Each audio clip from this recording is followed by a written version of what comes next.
안녕하십니까. 현대사 포럼에 오신 것을 환영합니다.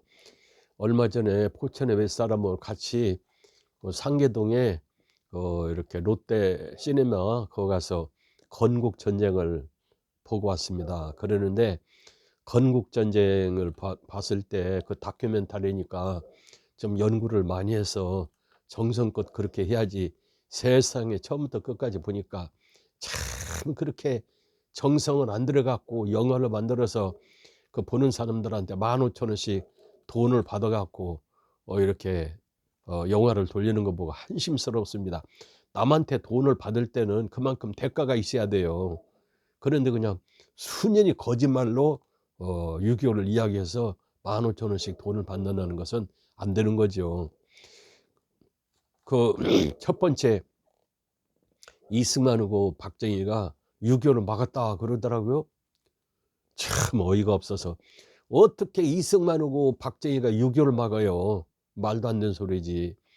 그 47년도 10월 달에 개성에서 명태 사건이 있어요. 그러니까 김석원은 명태 사건 오면은 간첩이 북한에서 명태를 가지고 오고 여기서 이제 다른 물건을 북한으로 가는데, 그게 잘못하면 그 안에 간첩이 있어 갖고 오고 가기 때문에 절대 안 된다. 그런데 최병덕은 아니다, 남북 교류를 해서 통일을 해야 되니까 그거 해야 된다. 싸움이 벌어졌어요. 그러니까는 이제 김석원도 햄식이고 최병덕도 햄식에서 참모총장 측에서 해임됐어요, 최병덕이가. 근데 48년도에 이승만 대통령이 이 최병덕을 다시 참모총장으로 세우려고 하는 것을 이제 그 임명신 씨가 알았는데, 임명신 씨는 저 중앙대학교 설립자잖아요.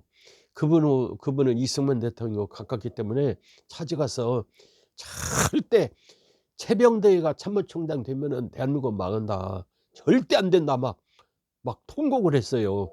그러니까 이제 이승만 대통령이 그러면은 최병덕을 참모총장 않고 다른 사람 해줄 테니까 임영신 씨가 야당에서 이승만을 공격하는데 그걸 좀 무마 좀 해달라고.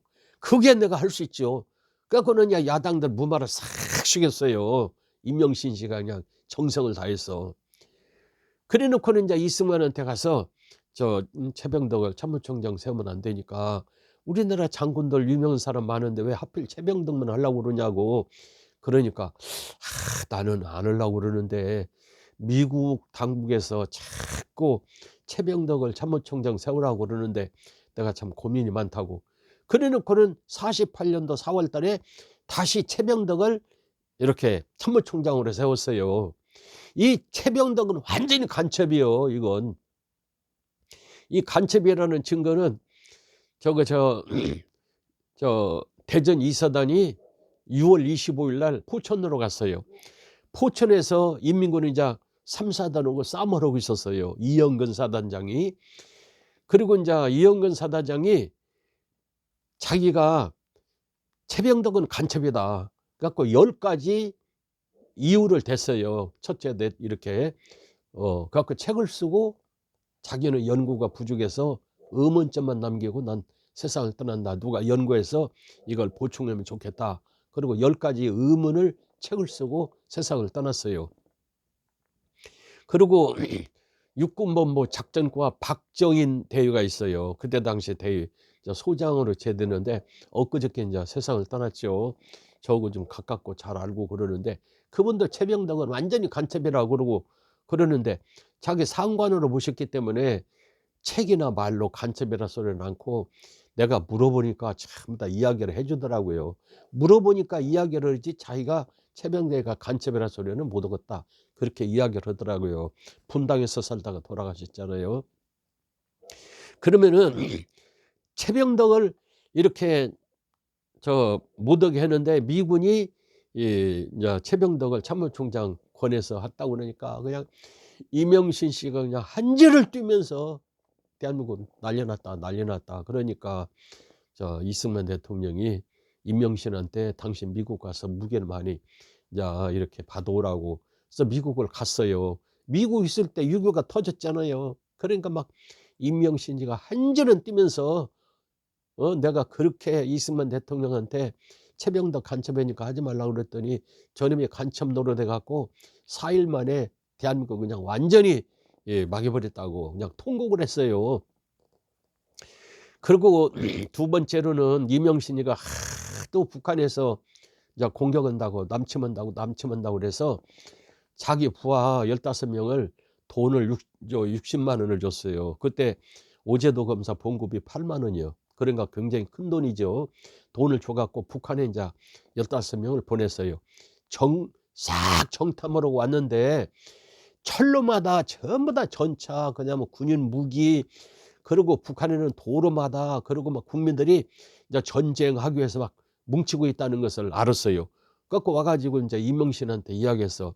이명신이가 이제 이승만 대통령한테 북한 가서 보니까 이렇게 그냥 남침을 하고 다 준비를 하고 있다. 그러니까 우리도 준비를 해야 된다. 준비를 해야 된다. 막 이승만 앞에서 통곡을 했어요. 그래도 이승만은 준비를 안 했어요. 그리고 이범석이가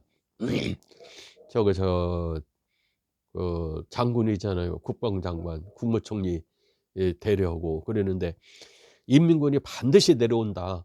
그래서 이제 국군 1사단 문산에 가면은 유전이라는 데가 있어요. 거기서 방어진지를 잘 만들었는데 지금도 아주 좋아요. 방어진지가 너무 좋아요. 그리고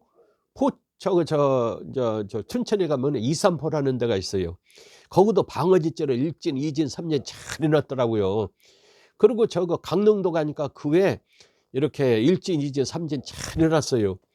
그러고는 이제 의정부가 중요한데 의정부를 방어진지를 하려고 의정부를 자주 이제 다녔더니 이승만 대통령이 이범석 보고 자네 어디로 그렇게 돌아다니는가? 사무실 비워놓고 그러니까 인민군이 반드시 옵니다. 그러니까 방어진지를 해놓고 야 이렇게 인민군을 막도록 준비를 해야 됩니다. 그거로 돌아다닙니다. 그때 무슨 헛소리냐고 무슨 인민군이 내려오냐고. 그리고 이범석을 해임시켜 버렸어요. 그렇게 훌륭한 사람을. 그런데 뭐 유석춘이나 이호 목사가 이승만 대통령을 참 앞을 내다보는 훌륭한 선견자라고 또 떠들더라고. 아니 내일 모레 인민군이 오는데 그것도 모르는 사람이고 그리고 이명신 씨가 곧 내려오니까 준비해야 된다고 준비도 않고는 6.25가 터져버리는데 무슨 선견자 찾고 거기서 이승만을 선전을 해요. 좀 선전을 하려면은 그럴듯하게 맞는 말을 좀 하세요. 그래가지고 이제 최병대가 참모총장 됐잖아요. 이 참모총장 된 다음에 제일로 중요한 데가 어디냐면은 문사는 임진강이 있어요. 그래서 함부로 거기를 못 와요. 임진강 때문에. 그리고 강릉은 서울에서 너무 멀으니까 거기는 이제 별 관심이 없고 춘천도 소양강에 있어서 너무 힘들고 서울에서 멀고 제일로 북한이 남침하기 좋은 데가 이 의정부요. 그래서 의정부를 철저하게 준비를 해야 되는데 의정부가 6.25 때 제일로 허술하게 준비가 된 거예요. 그러니까는 국군 7사단이 이제 의정부를 막았는데 의정부 이제 좌편에는 전국이 있어요. 동두천, 연천, 동두천. 그리고 우측에는 포천, 운천 이렇게 해서 우측에는 구연대가 방어하고 왼쪽에는 일련대가 방어하고 그리고 일개사단은 의정부에서 이제 같이 예배사단으로 이제 예비연대로 있었어요. 그런데 돌레스가 이제 한국에 왔어요. 그래갖고는 이제 전곡 밑에 초산이라는 데가 있어요. 거기 가서 이제 전국에 있는 인민군을 싹 보고는 돌레스가 인민군이 만약에 남침하면은 미국에서 전적으로 봐줄 테니까 걱정 말고 열심히 있어라. 그럴 때 유정이가 그 많은 사람 가운데서 의정부 가서 이제 사단장이 바뀌어져 갖고 가서 파괴해 보니까 곡사포 실탄이 없어요. 그래서 의정부 와서 파괴해 보니까 내가 지금 15일 됐는데 파괴해 보니까 곡사포 실탄이 없다. 만약에 인민군이 내려온다면은 이거 보통 문제가 아니다. 그러니까 빠른 시일 내에 실탄을 좀 해달라. 이렇게 했어요. 그러는데 이범석이가 그만두고 신성모가 국방장관 된 거예요. 그리고 참모총장 최병대가 참모총장이고. 그러면 그냥 깨끗하게 105mm 곡사포 실탄을 보급을 해 줘야죠.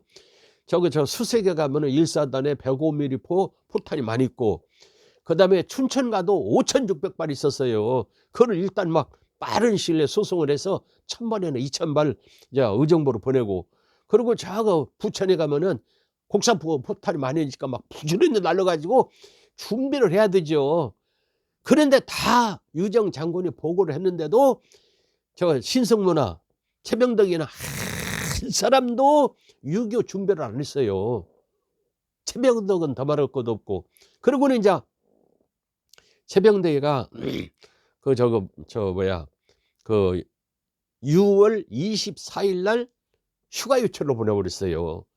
그러니까 정부국장 장동희가 그 최병덕 보고 오늘 25일 날 일요일 날 인민군이 남침할 가능성이 많으니까 이 하루를 지나고 그다음에 이렇게 의출을 하고 위박을 하자. 이날이 25일 날이 너무 위험하다. 그때가 6월 24일 날 오후 3시예요. 그러면은 각 전방에 막 사단 연대에서 막 전화가 빗발치잖아요. 뭐 1년대 17년대는 뭐 해주에서 인민군이 막 산에 뭐 가지고 쳐다보고 있습니다. 문산에 있습니다. 동도천에 있습니다. 저 운천에 있습니다. 저 춘천에 있습니다. 강릉에 있습니다. 막 전화가 빗발치도록 오잖아요. 인민군이 남침하려면 다 준비를 해야 되니까. 그걸 종합해 갖고 장도영 국장이 최병덕한테 보고한 때가 6월 24일 오후 3시예요. 그래서 휴가 요청을 보내지 말고 오늘만이라도 이렇게 보내지 말고 있게 해달라. 그래도 그냥 나가버렸어요. 걱정하지 말라고. 그래가지고 25일 날 휴가 요청을 보내갖고 부대가 텅텅 비어버렸어요. 거꾸로는 인민군이 포천에서 이제 운천에서 포천 거쳐서 의정부 거쳐서 서울까지 오는데 4일 만에 와버렸어요. 4일 만에. 그리고 포천 우에 가면 운천이 있어요. 운천 가면 우측에 큰 산이 있어요. 근데 그때 당시에는 뭐 그 산에 올라가고 내려가고 그런 것이 지금같이 철쭉망으로 치고 뭐 그렇게 어렵잖아요. 그러니까 정보원들이 싹 가가지고 저 운천에는 저 3사단 전차가 100대잖아요. 싹 사진 찍어서 그 사진을 이렇게 최병덕한테 보고를 했어요. 운천에 가니까 전차가 100대가 넘는다. 그런데 전차에 대해서 어떻게 방어할 것인가 준비를 하고, 그리고 저 6.25 남침하면은 어떻게 방어할 건가 준비를 잘 해야 됩니다. 최병덕한테 여러 번 보고했는데도 다 묵살시켜 버렸어요. 그리고 이제 인민군이 이제 25일 날 저거 38선을 넘어서 포천에 세상에 저거 25일 11시에 포천을 점령을 해버렸어요. 그런데 포천에 점령하고 그다음에 26일 날 1시에 의정부를 점령했어요. 그런데 대전에 이사단 이형근 사단장이 자기 부하들을 데리고 의정부 와서 금호동이라는 데가 있어요. 거기서 방어하려고 보니까 실탄이 없어요. 그래서 이형근이가 최병덕 보고 내가 전방 가서 싸움을 하는데 실탄이 없으니까 실탄을 보내달라. 그러니까 최병대가 부천에서 역까지 오는 데는 1시간밖에 안 걸리니까 내가 수류탄이고 105mm 포탄이고 기관포고 그다음에 박격포고 다 포탄을 줄 테니까 걱정하지 말라고. 그러고는 이제 자기 부하들을 데리고 가는데 실탄이 안 와갖고 개죽음 당해서 다 저거 이태원으로 의정부로 도망가 버렸잖아요. 그래갖고는 26일 1시에 의정부가 딱 점령돼 버렸어요. 얼마든지 부천에서. 그리고 부천에 실탄이 없으면은 수색에 105mm 포, 그 다음에 대전차포, 그 다음에 바주카포, 그냥 포탄이 수색에는 그냥 엄청나게 많으니까 우선 그놈 갖다 쓰고 그 다음에 채워놓으면 되죠. 그걸 아는 거예요. 그러니까 24일 날 휴가 보낸 거, 그리고 이사단한테 저 실탄 공급을 안 해준 거, 이것이 최병덕이가 간첩이라는 유력한 증거예요. 그러니까 이형근이가 책을 썼어요. 이승만 최병덕에 대해서 10가지 문제점. 그래서 자기는 나이도 많고 연세가 많고 이제 곧 세상을 떠나니까 이거 연구를 못하니까 어떤 젊은 사람 학자들이 이걸 연구를 해서 최병덕에 대해서 이렇게 잘 연구를 해야지 그냥 넘어가서는 안 된다. 갖고 10가지 의문점을 책에 놓고 쓰고 이제 돌아가신 것이 25일 날, 26일 날, 27일 날 저거 금호동 의정부 창동에서 특게 싸움을 하면서 자기 부하들이 실탄이 없어 갖고 죽는 것을 보고 그냥 탄식을 한 사람이 이영근이에요. 그러면 6.25 이영근도 인터뷰하고 이영근도 어떻게 싸움을 했냐 어떻게 했냐 하던데 이영근은 누가 아는 사람이 없어요. 백선이만 가서 그냥 물어보고 백선이가 6.25 그냥 최고 뭐 훌륭한 사람인 줄 알고 그러죠. 그렇게 하면 안 되죠. 갖고는 이제 27일 날 이제 저 창동 그다음에 이제 그 수일이 그다음에 미아리 갖고는 27일 날 12시에 미아리 고개를 딱 넘었죠. 28일 날 1시부터 그냥 8대가 서울 시내를 향해서 그냥 그 전차포를 쏘니까 서울 시내 사람들이 그냥 기절할 정도로 놀려버렸어요. 그러고는 이제 28일 날 2시 30분에 한강로가 끊어졌어요. 한강로 끊어진 것은 다음에 또 말씀드리겠습니다. 그래가지고는 이제 25일 날 포천, 26일 날 의정부, 27일 날 수일이, 28일 날 서울 4일 만에 서울에 딱 점령돼 버렸어요. 그런데 의정부 7사단하고 그리고 수도를 지키는 수도사단하고 대전의 2사단이 보충을 해서 2사단하고 3개 사단이 의정부를 지켰어요. 그런데 실탄이 없어서 그냥 팍 뚫려버린 거예요. 그리고 이제 무산에서는 국군 1사단하고 5사단하고 그러니까 4일 만에 5개 사단이 그냥 완전히 죽어버렸어요. 5개 사단 44,000명이. 그래가지고 뭐 그냥 대한민국은 재기할 수 없을 정도로 돼버렸어요. 이게 난리 난 거죠. 이건 그러는데 이승만이가 6.25를 막았다? 최병덕만 아니고 이영근이나 김홍일이나 이범석 그런 사람들이 참모총장 됐으면은 절대 6.25는 이렇게 안 돼버려요. 유석준 잘 들어봐요. 뭐 내가 설명하는데 이유가 있으면 설명을 하세요. 그리고 이호 목사님도 내가 설명하는데 이유가 있으면 설명을 하세요. 당신네들 어떻게 그렇게 이승만 대통령이 6.25를 막았다 그렇게 거짓말을 해요. 세상에 5개 사단 44,000명이 죽었어요. 그리고 서울이 점령되고. 갖고는 대한민국은 춘천의 6사단, 강릉의 8사단, 2개 사단밖에 없어요. 재기할 수 없게 만드는 것이 4일 만에 이런 일이 벌어진 거예요. 그건 최병덕 간첩을 참모총장 세웠기 때문에 이런 일이 벌어진 거예요. 근데 아무도 누가 이야기 안 했으면 모르는데 이명신이가 얼마나 이야기했는지 몰라요. 그리고 이제 오제도 검사가 있는데 그 검사가 성시백을 조사하는 중에 이거 최병덕이가 간첩이구나. 그래서 이승만한테 보고를 했어요. 성시백을 조사하는 중에 이게 이제 참모총장이 간첩입니다. 이 사람을 체포해서 내가 조사를 해야 되겠습니다. 그러니까 아이고 참모총장이 무슨 뭐 간첩이 그러냐고 그냥 두라고. 그래서 조사를 못했어요. 오제도 말만 듣고 조사했으면 6.25 때 이렇게는 안 돼버려요. 서울시 시경국장 김태선이가 있어요. 그런데 좌파들이 북으로 갈 때 남쪽에 있는 국군 안에 있는 좌파들 명단을 쫙 갖고 가다가 딱 잡혀버렸어요. 그 명단에 보니까 최병덕이가 간첩이에요. 그래서 그걸 이승만한테 보고를 했어요.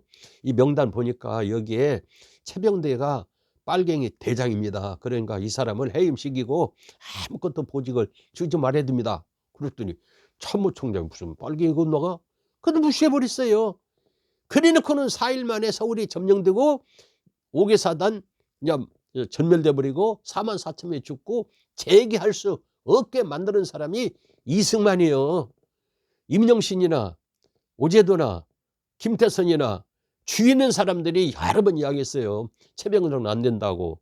그런데 거기서는 뭐 이승만이가 뭐 이렇게 6.25를 막고 그랬다. 그리고 이렇게 박정희가 6.25를 막았다. 그렇게 거짓말하면 되겠어요?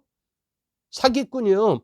돈을 안 받고 영화를 보여줬으면은 그거는 이제 뭐 저런 영화도 만들어서 파는 겁니다. 그리고 이렇게 다큐멘터리가 아니고 영화 같으면은 저런 시각도 있겠지 하는데 다큐멘터리는 사실 가지고 촬영해서 국민한테 보여주는 것 아니에요.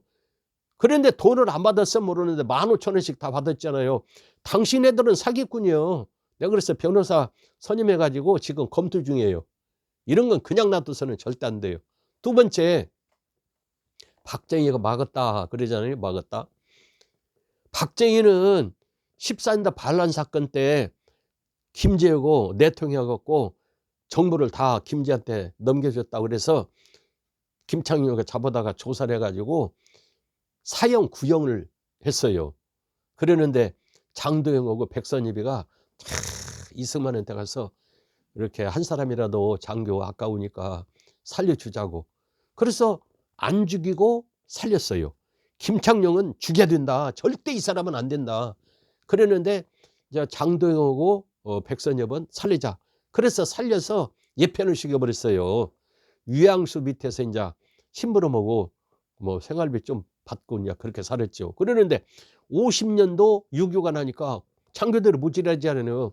그래서 7월 20일 날 중령으로 이제 복직이 됐어요. 그러는데 박정희는 저 14인다 반란 사건 때 김제하고 내통해 가지고 정보를 다 제공해 줘서 국군 안에는 총 10,000명 그리고 47,000명 총 책임자예요. 박정희가. 그러면 빨갱이 왕초가 누구냐면은 박정희예요. 그런데 이 박정희를 다시 이제 복직을 시켰지만은 혹시 강태무 표문같이 자기 부하들을 데리고 북한으로 갈지 모르니까 취관은 절대 안 시켰어요. 해방 6.25 후에는 시켰지만 6.25 전에는 전쟁 동안에는 절대 안 시켰어요. 그러니까 대대장이나 연대장이나 사단장을 안 시키고 6.25가 끝났어요. 그러는데 박정희는 누가 그래요? 정광 목사는 뭐 박정희는 전향했다 그러는데 절대 박정희는 전향하지 않았어요. 그 전향하지 않은 이유가 아는 증거가 저거 72년도 7.4 공동성명 1항에 미군을 배격하고 우리끼리 통일하자 그랬거든요. 미군이 열세가 누구예요? 미군이지. 미군 없어져 버리면은 남한은 그냥 자동으로 빨갱이 나라, 공산주의 나라가 돼버려요. 그것을 김재규가 알고는 이거 그냥 두자니 위험하고 어떻게 하자니 참 친구고 그래가지고 고민을 많이 하다가 다른 이유도 있지만은 차지차르고 간 게 그리고 추태민하고 간 데도 있지만은 이게 가장 큰 문제였어요. 박정희는 절대 전향하지 않았다. 7.4 공동성명을 보고 이제 김재규도 알았죠. 그래서 그냥 박정희를 죽여버렸죠. 그렇게 박정희는 전향을 안 한 사람이에요. 박정희 전향 안 했다는 유력한 증거가 여기 지금 박갑동이라고 있어요. 박갑동 여기 이렇게 박갑동. 근데 이 박갑동이가 저 박헌영 바로 밑에 5번 안에 들어가는 제자예요. 그랬는데 북한에서 숙청할 때 다 죽고 박갑동만 다시 어떻게 살아서 일본에 가서 살았어요. 근데 하루는 박정희가 박갑동을 불러드려요. 그래서 이제 갔어요. 청와대를. 그랬더니 박헌영 선생님에 대해서 이렇게 전기를 쓸 수 있냐고 그러더래요. 이건 박갑동한테 직접 들은 이야기예요. 그래서 박갑동이가 되게 남쪽 사람은 박헌영 그놈 새끼, 박헌영 빨갱이 놈 그러는데 박헌영 선생이라고 그러더래요. 그래서 깜짝 놀랐대요. 그러면서 전기를 쓸 수 있냐? 그래서 예, 있습니다. 그랬더니 그러면은 저 중앙일보 사장을 이건희로 불러드려요. 갖고는 이분이 박헌영을 책을 쓸 건데 원고료를 줄 수 있느냐고 그러니까 각하가 원하시면은 해드려야죠. 갖고는 원고료를 500만 원을 현금으로 그 자리에서 줘버렸어요. 그래가지고 이 책을 쓴 거예요. 이 책을. 그런데 그때 박정희가 박갑동한테 박헌영의 태제가 내 인생관이다 딱 그러더래요. 그때 그냥 기절할 뻔하랬대요. 그래서 이제 그때 당시에는 박헌영 이 책을 갖고 다니면 감옥에 들어가요. 이걸 갖고 다니면. 근데 이제 신문에다가 중앙일보다 연재했다가 오래된 후에 이거는 이제 책으로 발간해서 지금 나도 갖고 있어서 박헌영 연구하는 데는 굉장히 중요한 자료예요. 그러니까 박정희는 6.25 때 대대장, 연대장, 사단장을 안 했어요. 지휘관을. 사상에 의심해서 표면 강태호 같이 자기 부하들을 거 북으로 가면은 이거 너무 곤란하다. 그래 가지고 지휘관 안 세운 것이 박정희는 전향하지 않았기 때문에 그걸 알고 있어서 이제 지휘관을 안 시킨 거죠. 이제 휴전 후에는 이제 사단장도 하고 부산 군수기지 사령관도 하고 그랬죠. 그래서 박정희는 사상적으로 의심돼 갖고 지휘관도 못 하고, 그리고 이제 구사단 창설할 때 장동혁이가 데리고 가서 참모장을 시켰어요.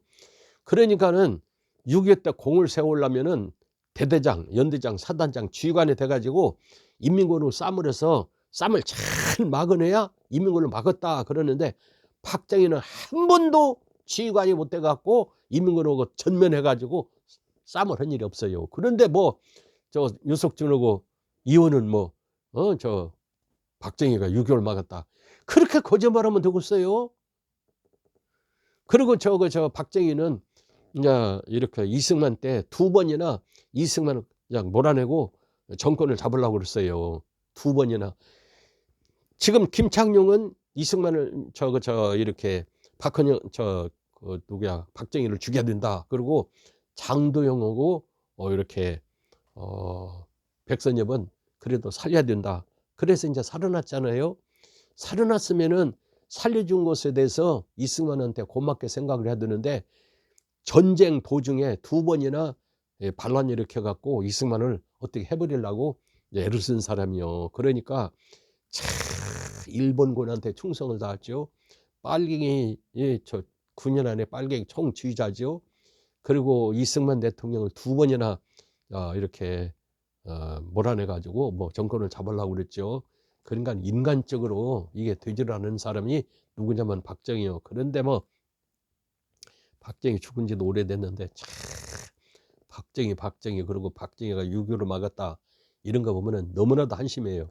그래서 이런 거짓말을 하는 유석준, 이호 이 사람들을 변호사 선임해서 이게 사기꾼인가 아닌가 지금 검토를 하려고 그래요. 세상에 그렇게 할 수가 있겠어요? 그래서 그 역사는 사실대로 아는 대로 이렇게 해야지, 있지도 않은 거 없는 것을 그렇게 하면 안 되죠.